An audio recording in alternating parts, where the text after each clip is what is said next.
Beleza, galera, vamos continuar aqui nossa gravação, né? Começando agora com os tipos de alocação em sistemas de arquivos. Vamos começar com a alocação contígua.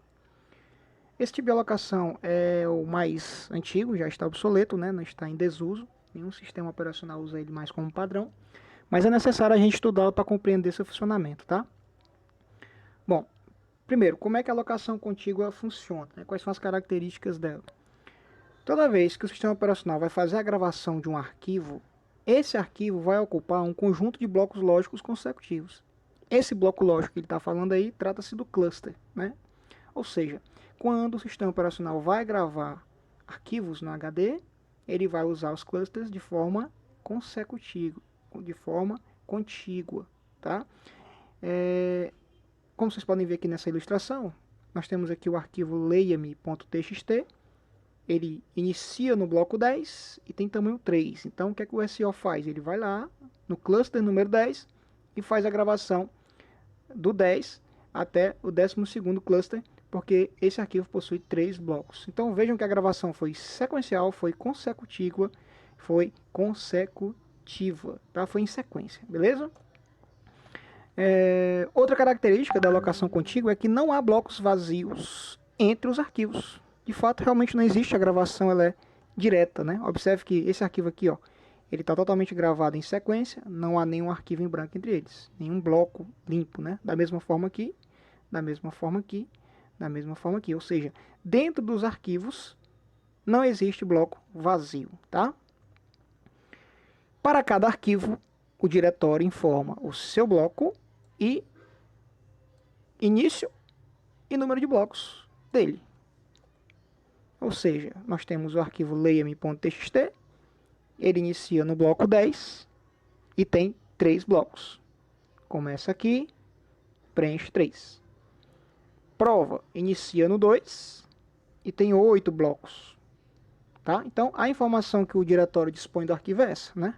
O bloco inicial e a quantidade de blocos que ele ocupa dentro da tabela de alocação de clusters, tá certo? Vamos agora falar sobre vantagens e desvantagens dessa alocação, né? É uma alocação que possui como vantagens simplicidade de implementação, né? E rapidez no acesso de arquivos. Por quê? Simplesmente pelo fato de ser sequencial. Ou seja, para acessar esse arquivo, tudo que eu preciso saber é onde ele começa e o tamanho dele. Então, é uma leitura rápida e eu consigo carregar rapidamente isso aqui na memória RAM, tá? Por exemplo, a prova.doc, né? Eu já sei que ela inicia no 2 e ela tem 8 blocos. Então, para leitura, eu simplesmente vou ao bloco inicial, que é o 2, e leio até o final dele para colocar na memória RAM. Então, isso é um processo que é rápido.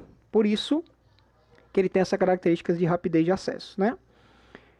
Todos os blocos estão próximos, né? Então, isso gera facilidade de acesso sequencial e aleatório. Na forma sequencial, por quê? Porque basta ler os blocos consecutivos, como a gente acabou de mostrar para vocês. E de forma aleatória, posições internas podem ser facilmente calculadas a partir da posição do bloco inicial. O exemplo que eu acabei de colocar. Se eu preciso carregar o arquivo aula.pdf, eu já sei que ele inicia no 17 e ele tem 5 blocos de tamanho, tudo que eu tenho que fazer é ir ao 17, contar 5 blocos, fazer a leitura deles e jogar na memória RAM. Então é um processo fácil de fazer, independente do tamanho do arquivo, né? E como ele esteja colocado, porque sempre vai ser sequencial, sempre vai ser consecutivo, tá bom? Então esse é o modelo contíguo e suas vantagens. Agora, tem também suas desvantagens, né? Por exemplo, ele tem pouca flexibilidade de crescimento. Por quê? A gente até comentou já em sala. Como os arquivos são colocados em sequência, né? Não podemos deixar muito espaço entre eles, porque senão vai gerar um negócio que a gente chama de fragmentação, né? Que é exatamente você ter blocos vazios e não poder utilizá-los, né? Então, pouca flexibilidade no crescimento é exatamente nesse sentido. Por exemplo, o arquivo prova.doc, ele já está fechado aqui, ó. Depois dele já tem o bloco aqui do leia-me.txt. Então, o que acontece? Esse arquivo aqui, para crescer, eu já vou ter que remanejar ele daqui.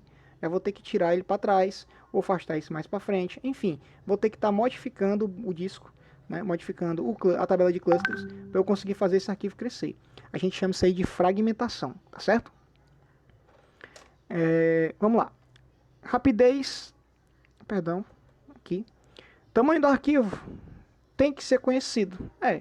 Eu tenho que saber o tamanho do arquivo para poder fazer a gravação, senão eu vou viver fazendo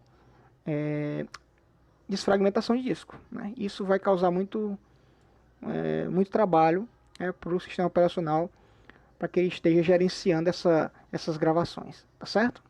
Gera a ocorrência de fragmentação externa, que foi aquela história que a gente falou de eu posso ter o espaço disponível, mas não consigo gravar porque não há espaço sequencial. Por exemplo, se a gente voltar aqui e eu precisar gravar um arquivo de 8 blocos, na forma que está aqui eu não consigo, porque não existe esses 8 blocos de forma sequencial.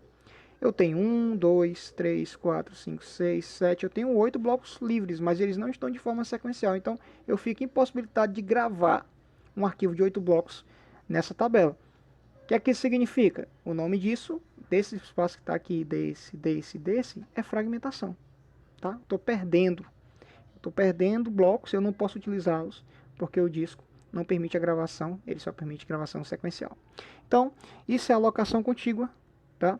A gente volta daqui a pouco com alocação encadeada.